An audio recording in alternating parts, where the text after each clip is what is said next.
नमस्ते, कैसे हैं आप सब। मैं आशा करती हूँ आप सब बहुत अच्छे होंगे। कल है महाशिवरात्रि और इसी के ऊपर मैं आप सबके लिए एक वीडियो लेकर आई हूँ कि किस प्रकार से हम कल के दिन महादेव को प्रसन्न करें और किस प्रकार से हम अपनी किसी भी विश के लिए उनको मनाएं, उनसे प्रार्थना करें ताकि वो इच्छा हमारी जल्द से जल्द हमारे जीवन में उतर के आ जाए। तो वीडियो के एंड तक बने रहिएगा, वीडियो को बिल्कुल भी स्किप मत कीजिएगा। तो सबसे पहली चीज हम ये जानते हैं कि जो महाशिवरात्रि है बहुत ही दिव्य, शक्ति, भरपूरता, समर्पण, तपस्या से भरपूर रात्रि होती है, क्योंकि ये शिव की रात्रि होती है। ऐसी मान्यता है कि इस दिन महादेव और माता आदिशक्ति का भी विवाह हुआ था। इस दिन माता आदिशक्ति ने महादेव को पाने के लिए इतनी तपस्या करके उनको पाया था। यहाँ तक कि माता पार्वती ने ही तपस्या नहीं करी थी, महादेव ने भी उतनी ही तपस्या करी थी जितनी माता पार्वती ने की थी। तो उनकी तपस्या थी, उनका इंतजार था, दोनों के बीच में वो अनकंडीशनल प्रेम था।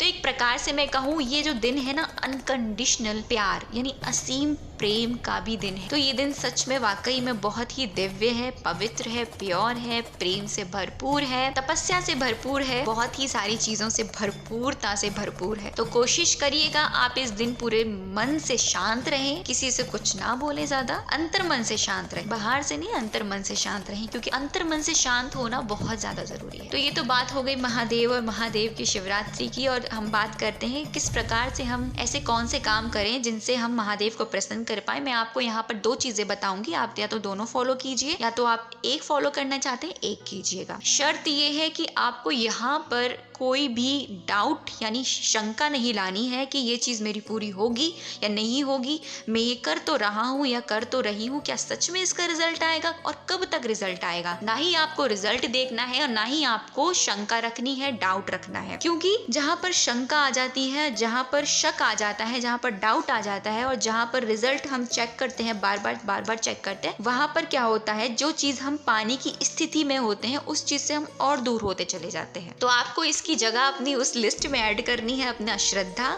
विश्वास और प्रेम। महादेव को अगर आप छोटी से छोटी वस्तु भी अर्पित करते हैं ना, अगर उस वस्तु में आपका विश्वास है, प्रेम है, श्रद्धा है, तो मैं इतना तो जरूर कह सकती हूँ इतने विश्वास के साथ कि महादेव उसको सहज ही स्वीकार कर लेंगे। तो आपको क्या करना है, सबसे पहली चीज के मंत्र का जाप करना है। और कौन सा मंत्र है वो? ओम नमः शिवाय या श्री शिवाय नमस्तुभ्यम। आप इन दोनों मंत्रों में से किसी एक मंत्र का जाप कर सकते हैं। अगर आप दोनों करना चाहें तो दोनों कर सकते हैं। 108 टाइम करिए, या पूरे दिन करना चाहते हैं पूरे दिन करिए, अंतर मन में स्मरण करना चाहते हैं स्मरण कीजिए, आपको जैसा अच्छा लगे वैसा कीजिए। लेकिन जब आप इसको अपनी विश के लिए करें, ठीक है। लेकिन आपको एक छोटी सी चीज बता देती हूँ, यहाँ पर हम क्या करते हैं, अक्सर हम किसी भी चीज को पाने के लिए भागते हैं। हम ये भूल जाते हैं जिनसे हम पाने की कोशिश कर रहे हैं, हमारा उतना फर्ज बनता है कि हम उनको भी मनाएं। तो जैसा कि इस दिन महादेव से बहुत लोग बहुत सारी चीजें मांगते हैं, बहुत सारी चीजें विशेष रखते हैं, लेकिन हम कहीं ना कहीं ये भूल जाते हैं कि वो इच्छा मांगने से पहले हम उनको तो प्रसन्न करें, उनके लिए तो कुछ करें पहले, तभी तो वो हमें कुछ देंगे। तो सबसे पहले आपको ये ध्यान रखना है कि जब भी आप मंत्र जाप अगर अपनी इच्छा के लिए कर रहे हैं तो उससे पहले अब महादेव की प्रसन्नता के लिए कीजिए, उनको प्रसन्न करने के लिए कीजिए, ठीक है। तो मंत्र जाप सबसे पहले आप महादेव को प्रसन्न करने के लिए कीजिए, फिर आप अपनी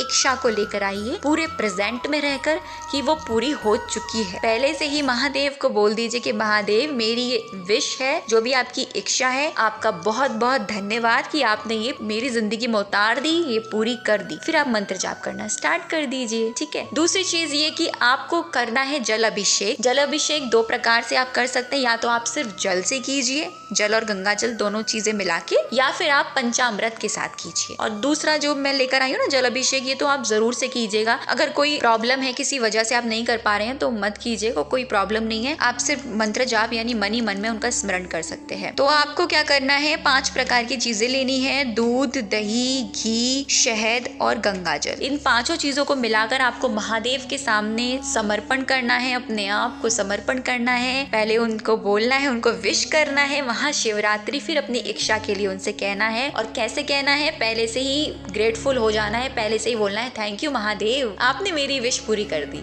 इस तरह से आप उनको अभिषेक कीजिए। महादेव तो बहुत बोले हैं, वो तो छोटी से छोटी चीजों में प्रसन्न हो जाते हैं। भगवान को हमसे ली हुई चीज कुछ नहीं चाहिए, वो तो सिर्फ भूखे होते हैं हमारे प्रेम के, हमारे विश्वास के, हमारे समर्पण के। तो शर्त रखिएगा आपको ये सारी चीजें जरूर जरूर होनी चाहिए इन चीजों में। आप ये सारी चीजें कीजिए और फिर देखिएगा आपके जीवन में किस प्रकार के चमत्कार होते हैं। इतनी तो विश्वास से मैं कह सकती हूँ कि जो भी इच्छा है आपकी वो जरूर से पूरी होगी। लेकिन इतना याद ध्यान रखिएगा, जो भी आप किसी भी इच्छा के लिए करने जा रहे हो उससे पहले महादेव की प्रसन्नता को ध्यान में रखिएगा। ओम नमः शिवाय। आप सबकी इच्छाएं पूरी हो, महादेव आप सबकी इच्छाएं पूरी करें। अगर आप हमारे चैनल से नए हैं तो हमारे चैनल से जरूर जुड़िएगा। वीडियो अच्छी लगी है तो लाइक जरूर कीजिएगा। Thank you so much.